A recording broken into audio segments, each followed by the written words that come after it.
Bismillahirrahmanirrahim. Assalamualaikum warahmatullahi wabarakatuh. Alhamdulillah wa syukurillah ala nikmatillah la haula wa la quwata illa billah amma ba'du. Bapak Ibu yang dimuliakan Allah Subhanahu wa taala. Baik, pada pertemuan kita kali ini kita akan melanjutkan bahasan kajian kita dalam kitab Bidayatul Hidayah yang ditulis oleh Imam Al-Ghazali. Pada kali ini kita akan membahas tentang babu adabul wudu'i, bab yang mengulas tentang adab wudu. Fa iza faragta minal istinja, maka apabila kalian itu telah selesai dari istinja, karena pada pertemuan yang lalu kita telah membahas mengenai tentang bab adab di dalam kamar mandi, dan ini kita lanjutkan pada adab wudu. Jika kalian itu telah selesai melakukan istinja, fala tatsrukis siwak, maka janganlah kalian itu meninggalkan siwak. Fa innahu mutahharatun lil fammi. Karena apa? Karena siwak itu membersihkan mulut. Wa mardatul lirribbi, dan mendapatkan ridho dari Allah Subhanahu wa taala. Wa maskhatatun lisyaiton, dan siwak ini adalah dibenci, tidak disukai oleh setan. Jadi tatkala kita ini setelah menunaikan hajat kita kemudian istinja, ini ada anjuran dari Imam Al-Ghazali agar kita ini tidak meninggalkan siwak. Karena apa? Beliau menyebutkan bahwa siwak itu untuk menjaga kebersihan mulut dan dalam rangka untuk meraih ridha Allah Subhanahu wa taala. Kemudian siwak ini sangat dibenci, tidak disukai oleh setan. Wa sholatun bisiwaki afdalu min sab'ina sholatal bi ghairi siwak. Nah, ini disebutkan bahwa sholat yang didahului dengan siwak, dengan menggosok gigi, afdol itu lebih baik min sab'ina sholata bi ghairi siwak. Lebih baik dari 70 sholat tanpa didahului dengan siwak. Ruwiya an Abi Hurairah radhiyallahu anhu, diriwayatkan dari Abu Hurairah, semoga Allah Subhanahu wa taala meridhai dia. Qala, dia berkata, qala Rasulullah sallallahu alaihi wasallam, telah bersabda Rasulullah sallallahu alaihi wasallam, laula an asyqa ala ummati la amartuhum bisiwaki fi kulli shalah. Laula an asyqa, jikalau tidak memberatkan, ala ummati, atas umatku, la amartuhum bisiwaki fi kulli salat, aku ini sungguh-sungguh niscaya akan aku perintahkan kepada umatku untuk bersiwak, untuk menggosok gigi setiap dia akan menunaikan ibadah sholat. Wa anhu, dan dari Abu Hurairah kembali, Rasulullah sallallahu alaihi wasallam bersabda, umirtu bisiwaki hatta khashitu an yuktaba alayya. Umirtu bisiwaki, aku ini diperintahkan oleh Allah Subhanahu wa taala untuk bersiwak. Hatta khashitu an yuktaba alayya. Sampai-sampai aku ini khawatir bahwa perintah siwak ini diwajibkan atasku. Kenapa? Ini Rasulullah sallallahu alaihi wasallam diperintah oleh Allah Subhanahu wa taala agar setiap akan menunaikan ibadah sholat untuk bersiwak. Nah, sampai-sampai Rasulullah sallallahu alaihi wasallam itu khawatir bahwa siwak itu diwajibkan atas dirinya. Dan beliau khawatir lagi kalau siwak ini diwajibkan atas umatnya. Ini kekhawatiran beliau. Jadi Bapak Ibu jamaah, sholat yang dilakukan didahului dengan siwak terlebih dahulu itu lebih baik daripada sholat 70 kali yang dia lakukan tanpa didahului dengan bersiwak terlebih dahulu. Tsumma inda fitraka Thumma ajlis lil wudu'i mustaqbilal qiblati ala mawdi'i murtafi' kai la yusibaka rasyashu. Thumma inda fitraka, setelah selesai melakukan aktivitas siwak, ajlis lil wudu', kamu duduk untuk melaksanakan wudhu. Jadi wudhu itu sebenarnya baiknya itu dengan duduk. Mustaqbilal kiblati, menghadap ke kiblat. Ala maudhi'i murtafi'in. Ini duduk menghadap kiblat, kemudian di tempat yang agak tinggi. Kaila yusibaka rasyash. Kenapa kok ini harus duduk di tempat yang agak tinggi? Karena apa?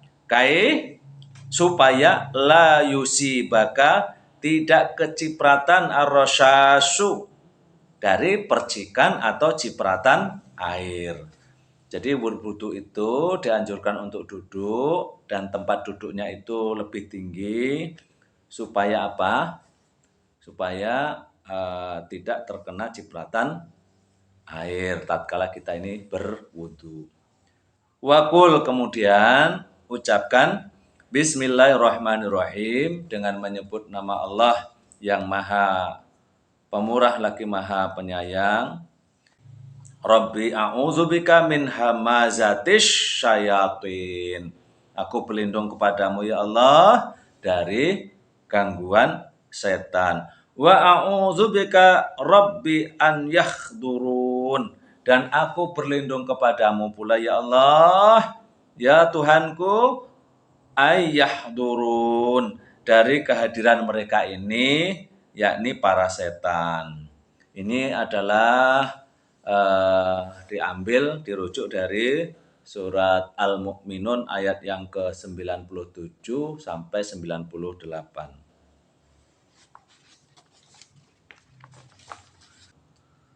Tsummaghsil yadaka salasan.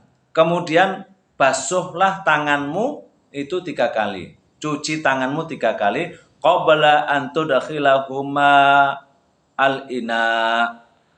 Sebelum an tudkhilahuma, kamu itu memasukkan kedua tanganmu itu kemana? Al-ina, ke tempat air atau kulah atau bak.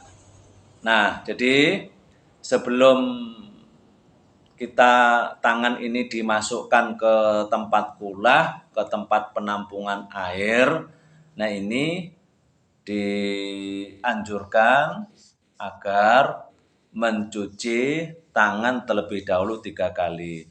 Wakul, dan ucapkan Allahumma inni as'alukal yumna wal barakah. Ya Allah, berilah hamba ini al-yumna. Yumna ini kanan, berarti berikanlah hamba ini kebaikan, ketaatan, wal barakah, dan keberkahan. Wa a'udzubika minas su'mi wal halakah, dan aku berlindung kepadamu ya Allah minas su'mi, dari sial, dari ketidakbaikan, wal halakah, dan kehancuran. Ini tatkala mencuci tangan sambil mengucapkan doa ini. Tsummanwi raf'al hadasi awistibahata sholati. Tsummanwi, kemudian berniat raf'al hadasa, untuk mengangkat hadas, awistibahata sholah, Supaya apa?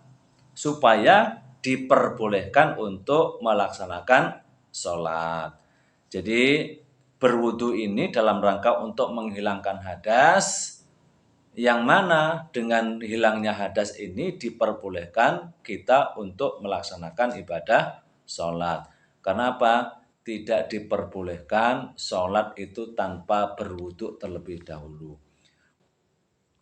Wala yambaghi an ta'zuba niyatuka qabla ghuslil wajhi.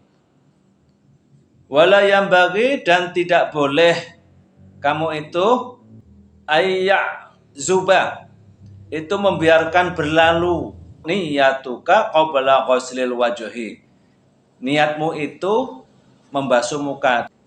Jadi artinya begini, niat itu hampir bersamaan, hampir berbarengan dengan membasuh muka. Jadi tatkala kita ini berniat, itu hampir berbarengan dengan kita membasuh muka. Fala yasihhu wudu'uka. Ini disebutkan oleh Imam Ghazali, fala yasihhu, maka tidak sah wudumu. Nah, ini mesti diperhatikan. Jadi berniat itu harus segera diikuti dengan tindakan melaksanakan wudu. Jadi niatnya jangan terlalu jauh dari aktivitas wudu yang akan kita laksanakan. Tsumma khudh ghurfatan li fika wa tamat biha salasan. Tsumma khudh, kemudian ambil, ghurfatan li fika, satu ciduan air, sekali air untuk mulutmu. Wa tamat biha salasan. Dengan air itu kemudian berkumur-kumur sebanyak 3 kali. Kita ngambil air untuk mulut kita, kita masukkan ke dalam mulut kita untuk berkumur-kumur. Ini 3 kali. Waballik fi raddil ma'i ilal ghalsamati illa antakuna so'iman. Waballik fi raddil ma'i, tatkala kita ini berkumur-kumur, sampaikan, balik sampaikan. Fi raddil ma'i, dalam berkumur-kumur itu air itu sampai kemana? Ilal ghalsamati, sampai ke atas tenggorokan. Jadi berkumur-kumurnya mencuci mulut ini sampai ke atas tenggorokan. Illa antakuna so'iman, kecuali kalau kamu itu dalam keadaan puasa. Ini ada keterangannya, tatkala kita berpuasa, walau kana so'iman nafalan fala tabaligh bal tarofak. Jadi kalau dalam kondisi berpuasa, maka berwudunya itu ketika berkumur-kumur ini nggak usah sampai ke tenggorokan, santai saja. Jadi hanya sekedar berkumur-kumurnya santai. Tujuannya apa? Biar air itu tidak masuk ke dalam tenggorokan. Wakul Allahumma a'inni ala tilawati kitabika wa kasrati dzikri laka. Ya Allah, a'inni ala tilawati, mudahkanlah aku ini agar bisa membaca kitabika, kitabmu, wa kasrati dzikri laka, dan memperbanyak zikir kepadamu. Wasabbitni bil qauli sabiti fil hayati dunya wa fil akhirah. Wasabbitni, dan tetapkanlah aku biqauli sabit, dengan perkataan yang kuat, dengan ucapan-ucapan yang tetap, supaya selamat fil hayati dunya wa fil akhirah, dalam kehidupan dunia dan kehidupan akhirat. Nah, ini tatkala kita ini berkumur-kumur, ini dianjurkan oleh Imam Al-Ghazali agar membaca doa Allahumma a'inni ala tilawati kitabika wa kasrati dzikri laka wa tsabbitni bil qawli sabit fil hayatid dunya wa fil akhirah. Thumma ghurfatan li anfika. Kemudian ambil ghurfatan sekali, ambil sekali ciduk li anfika untuk hidungmu. Ini untuk apa? Wastansyik biha salasan. Nah, ketika mengambil air untuk hidung kita itu dipergunakan untuk wastansyik, untuk istinsyak. Dengan air itu sebanyak 3 kali. Istinsyak itu menghirup, memasukkan air ke dalam hidung sampai ke pangkal hidung di sini. Wastansyir, kemudian mengeluarkan biha, mengeluarkan air itu ma fi angfi min rutubah. Mengeluarkan apa-apa yang ada di dalam hidung min rutubah, dari kelembapan air. Mungkin hidung kita ini ada lendir-lendir, dengan istinsyak ini lendir akan keluar, terbawa tatkala kita ini mengeluarkan air. Wakul fil istinsyak, dan ucapkan doa tatkala kita ini istinsyak, sebuah doa yang diajarkan oleh Imam Al-Ghazali. Allahumma arihni raihatal jannati wa anta anni radi.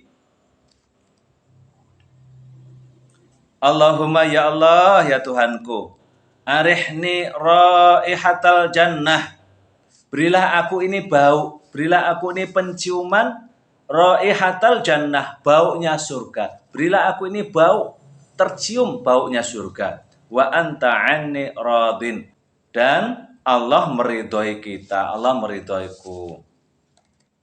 Wa fil istinsyar, dan tatkala kita ini istinsyar, mengeluarkan air, itu dianjurkan untuk berdoa, Allahumma inni a'udzubika min rawaihin nari wa min su'id dar. Allahumma, ya Allah, ya Tuhanku, inni a'udzubika, aku ini berlindung kepadamu, min rawaihin nar, dari baunya neraka, wa min su'id dar, dan dari kejelekan yang ada di dalam rumah. Tsumma khudh ghurfatan liwajhika. Kemudian ambil lagi satu ambilan air untuk wajahmu. Faghsil biha, maka cucilah wajahmu dengan air itu. Min mubtada'i tastihil jabhati ila muntaha. Basuhlah dengan air itu mukamu mulai dari awal dahi sampai dengan akhirnya. Mayuqbilu minadzaqani fituli. Jadi basuhlah mukamu itu mulai dari awalnya dahi, itu dari tumbuhnya rambut yang ada di jidat. Mulai dari tumbuhnya rambut yang ada di jidat sampai dengan ila muntaha ma yuqbilu minad daqoni filtuli, itu sampai dengan panjangnya dahi kita, muka kita ini, sampai di akhirnya itu di dagu bagian dalam, di jenggot bagian dalam ini. Ini harus terkena basuhan air wudu. Wa min udhuni ilal udhuni fil ardi, dan dari dua telinga. Jadi tatkala mencuci muka itu dari dua telinga kanan dan kiri ini termasuk bagian yang harus terkena basuhan air wudu. Jadi Bapak dan Ibu tolong diperhatikan untuk area yang mesti terbasuh air wudu itu mulai dari tumbuhnya rambut yang ada di jidat ini. Kalau umpama jidatnya ini lebar, umpama sudah terjadi kebotakan, yang penting awalnya ini adalah tumbuhnya rambut dahulu ketika muda itu dari sini.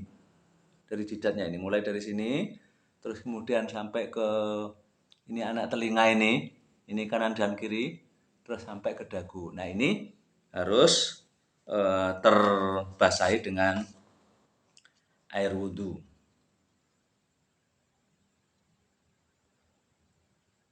Wa ausilil ma'a ila maudhi'i tahdhifi. Dan sampaikan air itu ila maudhi'i tahdhifi, sampai ke tempat tahdhif. Apa itu tahdhif? Ini dijelaskan wa huwa ma ya'tazu nisa'u tanhiyata sya'ri anhu. Tahdhif itu adalah sesuatu yang biasa dilakukan oleh para wanita, tanhiyata sya'ri anhu, yang biasa membuang atau menyingkirkan rambutnya. Jadi biasa wanita itu kan menyingkirkan rambutnya di kanan kiri telinga sini. Nah, ini ditarik di sini, mungkin dikucir. Nah ini kan jadi mulai area dahi termasuk dari sini. Ini harus terkena ini tadi. Ma baina ra'sil udhuni ila zawiyatil jabini.